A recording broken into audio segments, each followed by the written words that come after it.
আলাদা হয়েই যাই। Divorce papers. না, আমি বীরকে আর বিশ্বাস করতে পারবো না, পারবো না ক্ষমা করতে ওকে।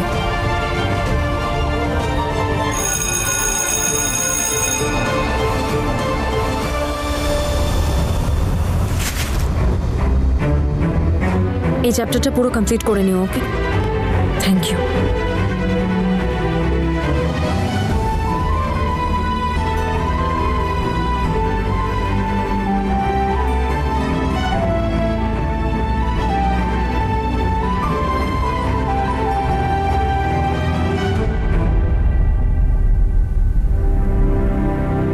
Morning sir. মর্নিং।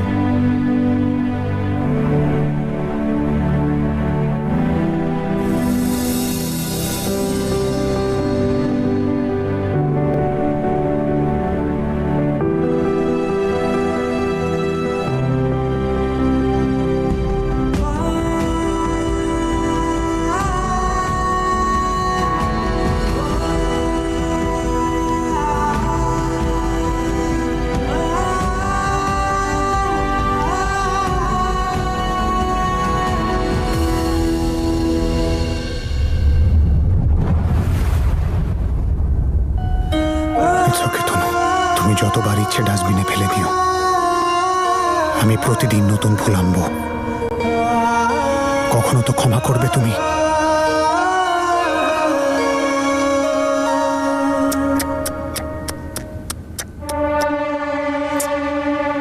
বেচারা ভালোবাসার খোঁজে দিশেহারা। আরে দাঁড়া, একটু আমাকেও তো সময় দিতে পারো।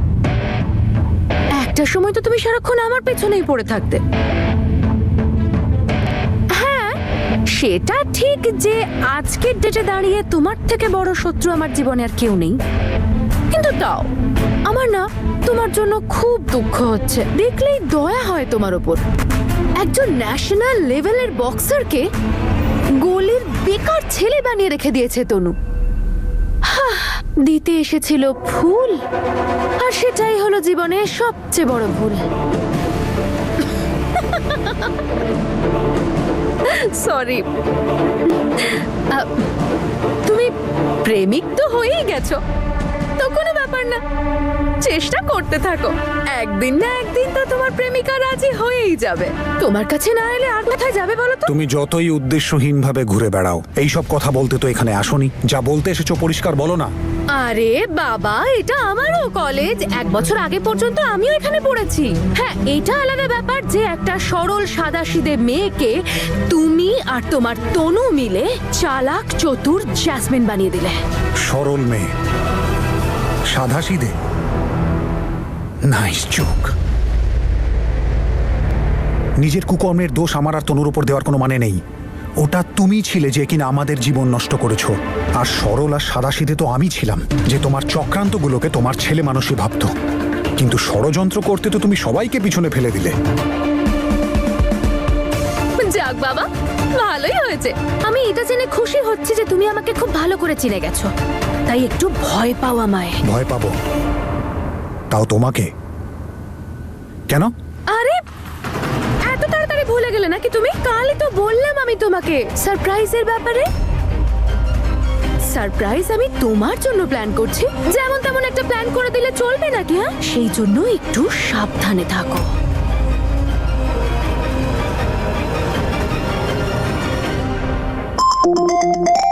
সরি। হ্যালো। হ্যাঁ হ্যাঁ, আমি জাস্ট 5 মিনিটে ঢুকে যাব। ওকে, বাই। আমার লয়ার ফোন করেছিলেন, উনিও তো যুক্ত আছেন আমার এই প্ল্যানটায়। তোমার সারপ্রাইজ খুব পছন্দ, তাই না? তাই এই সারপ্রাইজটাও তোমার খুব পছন্দ হবে। বাই। আবার কি প্ল্যান করছো? আর লয়ার কি করছে এসবের মাঝে? আমার জ্যাসমিনকে আটকাতেই হবে, না হলেও তনুর জন্য আবার একটা বিপদ ডেকে আনবে।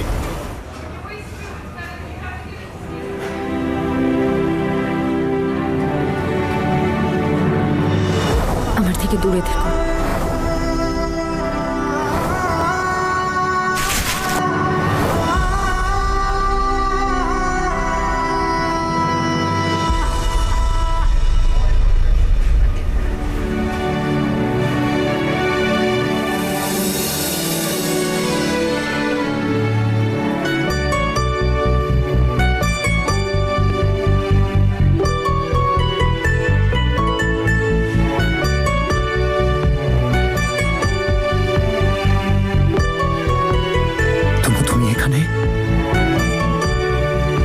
মানে মানে তুমি আমার রোজটা অ্যাকসেপ্ট করে নিয়েছো?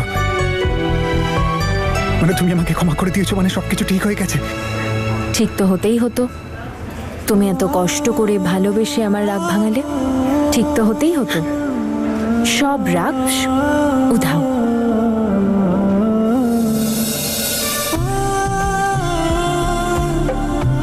চিয়ার্স।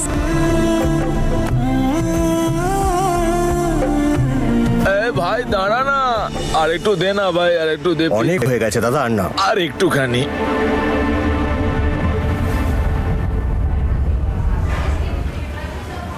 আরে আমি খাবো ভাই। স্যার এবার ছাড়ুন। আরে ভাই আমি বলছি তো খাবো।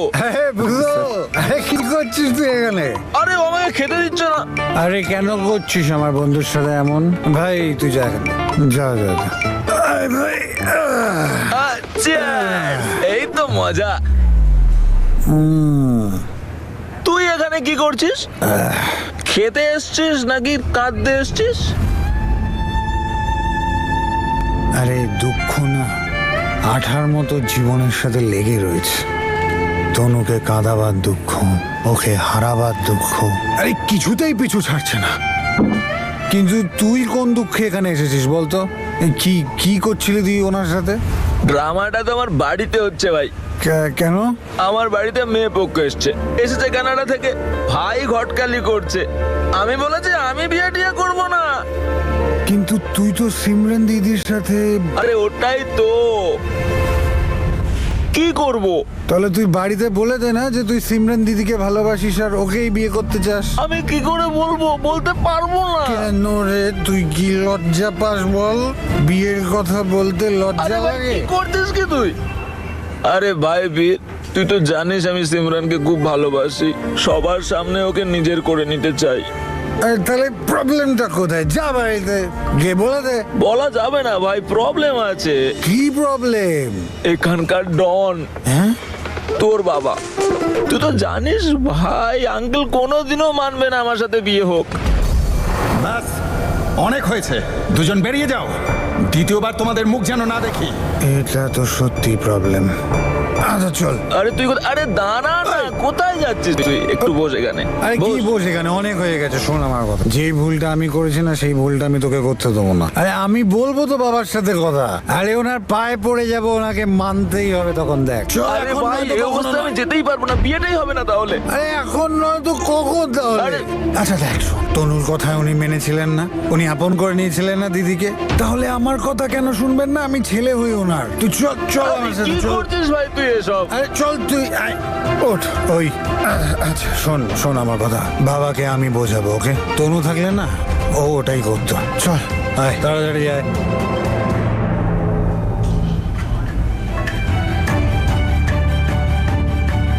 হ্যালো তনু বৌদি, আমি বুঝো বলছি। তুমি না একটু প্লিজ তাড়াতাড়ি এখানে চলে এসো। বীরকে না একদম সামলানো যাচ্ছে না।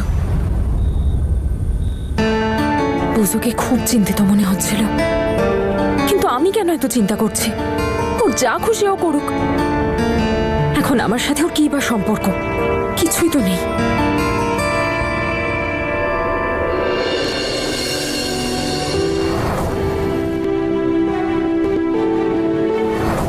আচ্ছা, বীরই বলেনি তো বুঝোকে ফোন করার জন্য?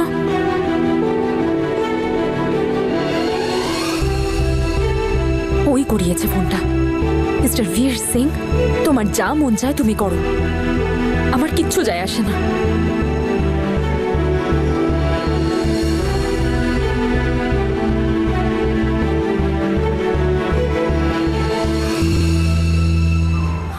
চল। আরে আমি যাবো না ভাই। দেখ, আমি আমার ভালোবাসা হারিয়েছি, সিমরান দিদি ওর ভালোবাসা হারাবে না। আমি ভাই হওয়ার কর্তব্য পালন করব। আজ তোদের এক করিয়েই ছাড়বো। তুই চল। আরে ভাই, আমি তুই যাবো না, চল আমার যাবো না সাথে। বললাম তুই তো। যাবি। আরে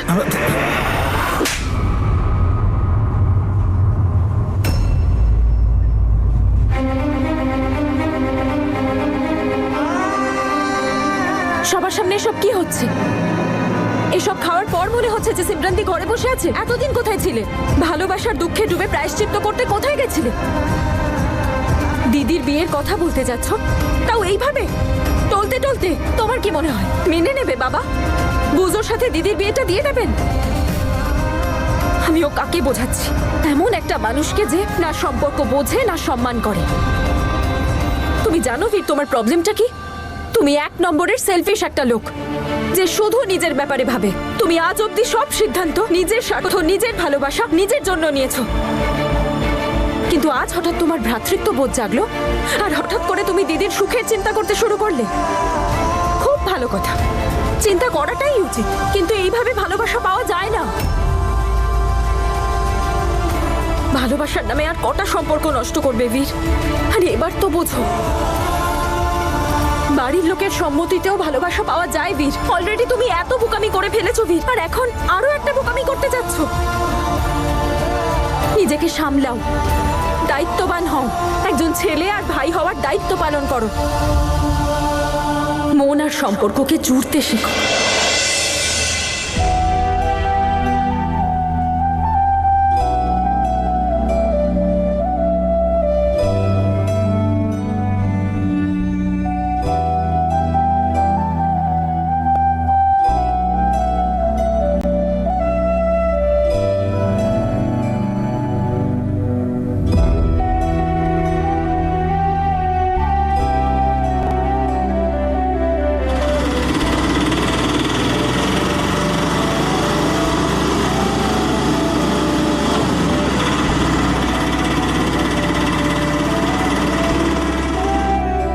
বুঝো ভাই, থ্যাংক ইউ ওকে এখানে ডাকার জন্য।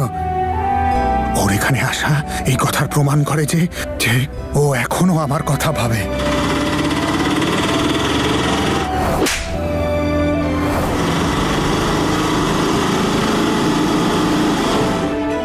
ও আমাকে থাপ্পড় মারেনি, ও এটা প্রমাণ করলো যে আমার আশা এখনো বেঁচে আছে।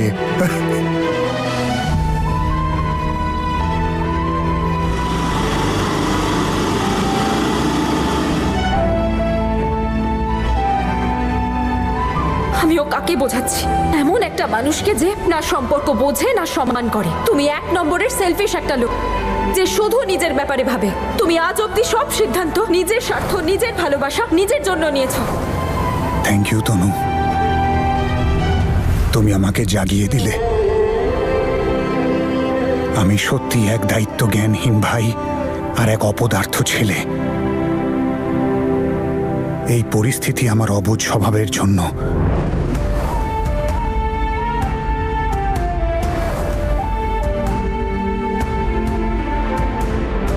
আমি শুধু তোমার মুখে হাসি দেখতে চাই,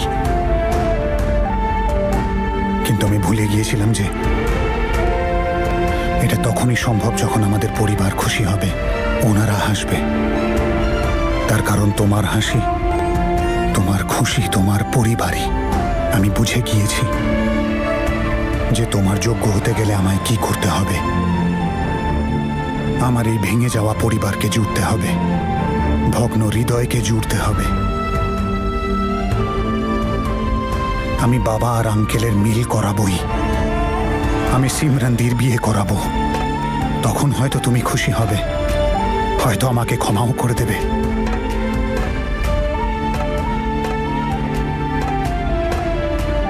কিন্তু আমি শুরুটা কি করে করব? হ্যাঁ দিদি, নমস্কার নমস্কার। আরে হ্যাঁ হ্যাঁ, কেন যাব না, আমরা সবাই যাব। এত বড় উৎসব একসঙ্গেই পালন করব। সুন্দর না? হ্যাঁ খুব সুন্দর। দিদি আর তনু, তাড়াতাড়ি সব কাজ ছেড়ে নাও, এবারের উৎসব আমরা একসঙ্গেই পালন করব। দিদি ফোন করেছিল, জানো উৎসব কোথায় হচ্ছে? ওই এনজিও স্কুলটাতে। আহা, গোটা গ্রাম একসাথে হবে, ধুমধাম করে উৎসব হবে, জলখাবার আমাদেরই বানাতে হবে। হ্যাঁ এটা তো খুব ভালো খবর। আমি এক্ষুনি আলু সিদ্ধ করছি, বাচ্চাদের জন্য চিপস বানিয়ে নিয়ে যাব, ওরা খুব ভালোবাসে। হ্যাঁ রে মা, তুই তাড়াতাড়ি বানিয়ে নে। আরে আমি দেশি ঘি নিয়ে এসেছি। 2 কিলো নিয়ে এসেছিস? আরে আমার কথা শোনো, কয়েক কিলো ড্রাই ফ্রুটস আনতে হবে। এই নাও শাক নিয়ে এলাম, একবারে তাজা। আজ উৎসব তো, এটাই রান্না করো। কি ব্রিগেডিয়ার মশাই, কি খবর তোমার সর্ষে শাকের? আরে শাকের কাজ তো বেশ জোর দমে চলছে। হ্যাঁ। আজ সকালবেলা উঠেই ওগুলোকে নিয়েই উনুনে চাপিয়ে দিয়েছি। আচ্ছা, এখন সময় নিয়ে অল্প আঁচে